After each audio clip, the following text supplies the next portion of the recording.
All right. So Gordon's upset again. He says, "And could you please help me understand something you mentioned? I thought you said that if you create a fake new GMB listing, the address has to be verified at the time or it won't be published. I thought that Google only looked at stuff like that if you tried to create it and then claim it. Thanks." Well, I'm not sure I understand that question, because what I was saying was when you are creating a GMB, and remember, I don't verify the GMBs anymore. I mean, other than the manual way that I've done it many times over the years, which is using PO boxes with the street address option. That obviously you have to have but you can go pick up a postcard for that, but that's manual because you've got to go rent the PO box, like go sign the paperwork, show your ID, pay for it and all that, get the key and the box assigned to you, then go back and register the GMB, and then wait for the card and then go back and pick the card up.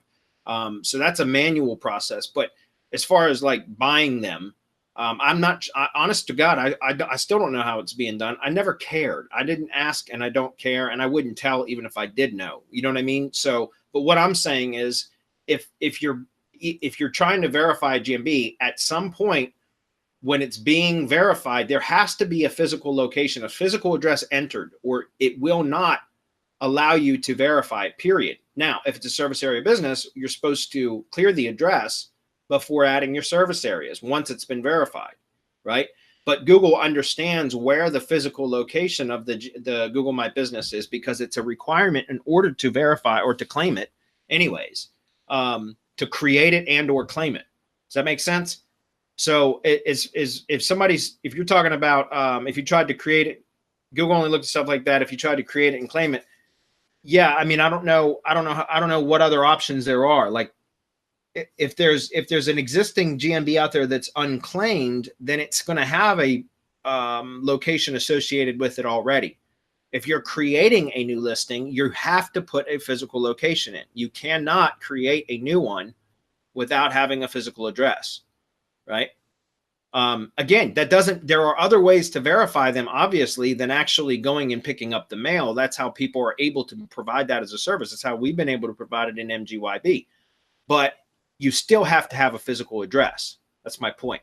And so what I was saying was, if you're going to be using GMBs with spammed addresses, I don't recommend that you build citations, because where is that address? What was that physical address, right? If it's for a service area business, you're going to clear the address anyways. But when you get the location, when you get the verified location, you should know what the address is, because it's going to be up to you to clear the address and start adding your service areas.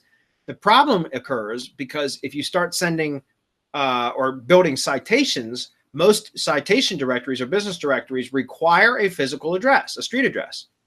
So you have to enter that in, and it has to be the same as whatever it was that was associated with the GMB when it was created and claimed and or verified, right? Has to be that same address, or else it creates ambiguity.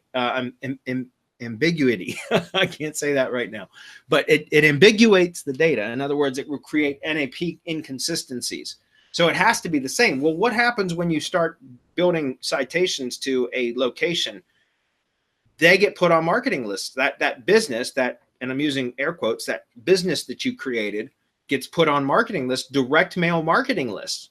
And so all of a sudden that physical address is going to start receiving mail from credit card companies for business credit accounts, and from, solicitation offers, things like Vistaprint and, check printing places, and, all that kind of stuff will start to appear at that address. And if it's a spammed address, and there's an actual physical location there, whether it's a business or, God forbid, somebody's house, they're going to be notified that somebody used their address for a fake GMB listing, right? For a fake business, registered their address for a business that doesn't exist there.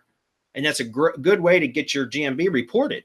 So that's why I recommend, if you're going to be using those, do not build citations to it. And I've been saying that since way back when we started really pushing on building lead gen assets.